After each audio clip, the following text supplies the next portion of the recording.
Hey everybody, welcome to another week on the AI Guide where we're making AI human.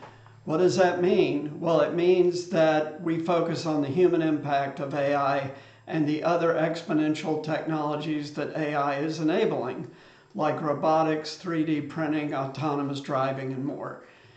My name's David, and I really appreciate you tuning in, and thank you to all my subscribers. I really appreciate it. And let's get going. So great article came out literally a day or so ago on what are the most cited papers in AI research in 2022, but it goes further than that. It also lists them for 2021 and 2020. So we're going to break that down for you. But first, where is most of the cited AI research being done? Cited means it's quoted in one paper is quoted in another paper. And this is an academic metric, but it's a good proxy for research is being done. So far and away, the USA at 68% of the top 100 papers, and then China 27%, and the UK 16% in third. So the author, whose name is Sergey Castella, he used a platform called Zeta Alpha that reviews how many times a publication is cited. And so let's talk about what the paper top 5 most cited papers in 2022 were. The first two are on protein folding, and we've done a couple of videos on this. So what is protein folding? Well, that is modeling how proteins fold, and how proteins fold means how they're expressed in the body based on those folds. And this is precursor research to figuring out how to cure major diseases like cancer and Alzheimer's. So the top 2 papers are on protein folding, not surprising given the potential of this field. And keep in mind, as we've talked about on this channel, only a few years ago, very, very few proteins had been modeled folding because it was extremely difficult to model this before the neural net was really perfected. So protein folding research really took off only a few years ago, 2020. Then the number 3 paper is image generation. We know all about that. DALL-E 2 was the big breakthrough from OpenAI, 718 citations. And then number 4, convolutional neural nets. And this is related to computer vision, and we've talked a bunch about computer vision on this channel and how it's enabling autonomous driving and a bunch of other stuff. And then the final one is NLP, natural language processing and language modeling. So that's 2022. And then 2021, the top one again, protein folding. The next one is computer vision. The one after that is computer vision as well. And then the 2 after that are natural language processing. So we can see that these areas, these 3 areas, protein folding, computer vision, and natural language processing are getting heavy duty attention now and have broken through into commercial products courtesy of OpenAI with DALL-E 2 and then ChatGPT. And then back in 2020, image recognition number 1, language models number 2, object detection number 3. This was back at the time that AI was first beginning to get good at recognizing objects in pictures like cats, which was not possible in 2018, but forward 2 years to 2020, it had become possible.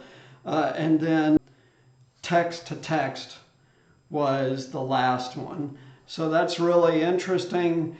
that really 3 areas have dominated AI research for the last 3 years. That's because these areas have entered their exponential phase and are increasing in capability very, very, very rapidly. So then they go on to say that with the US doing the majority of cited research papers, they say earlier reports that China may have overtaken the US in AI R&D seem to be highly exaggerated based on the perspective of citations. That's not the be-all and end-all, but it's certainly a factor. And then they go on to say the UK is the strongest player outside of the US and China because of DeepMind, which is in the UK. Then they go on to look at where are these papers coming from? Well, the big dog, you will not be surprised to hear, is Google. Google had 22 of the top 100 most cited papers in 2022. Then Meta had 16 and Microsoft had 8. So the 3 huge US tech companies dominate AI research. Not surprising completely, and then after that we get into academic institutions where a lot of AI research is done. Berkeley, Stanford, the University of Washington, Carnegie Mellon, MIT, Tsinghua University in China, National University of Singapore, New York University, Cornell, and Princeton, and then a couple of companies are near the top, DeepMind and OpenAI in terms of paper cited. And let's not forget NVIDIA, the maker of the chips that dominate AI. So what does this all mean? Right now, still, the US is dominant in AI research, not as dominant. In 2020, the US had almost 80% of the top 100 cited papers, and now it's just under 60%. So there's been a little bit more of the leveling of the playing field globally over the last 2 years. And over time, my thought is that trend will continue. Why is that? Because AI will spread around the world and more academic institutions will start to focus on AI research, and that part of the research will spread more rapidly than the company-centric AI research, because there's a long path in a company to becoming dominant in anything. It's a matter of 10 years or so, but over a decade we'll see a little more evenly spread distribution of AI papers, but the US may still be the majority, or at least the biggest share for the foreseeable future. So it's very interesting that companies are driving most AI research. Not surprising, because they're looking for practical applications of it that they can commercialize and make money off of. This is going to drive an AI-dominated future. And we'll talk about that on next video. Check out the next video. So click those links. Get my book on Amazon, The Beginner's Guide to AI, Short History of AI and Current Impact on 10 Different Industries. It's a quick read, a couple of hours for the whole book. And then the other link is free resources. As I said last week, 3 different articles said in 3 short years, you're going to have to know how to use AI at your work. For the majority of people, not a few, most people. Click that link, get your free resources, learn more about AI, get comfortable with it, and be prepared to have to use it at work.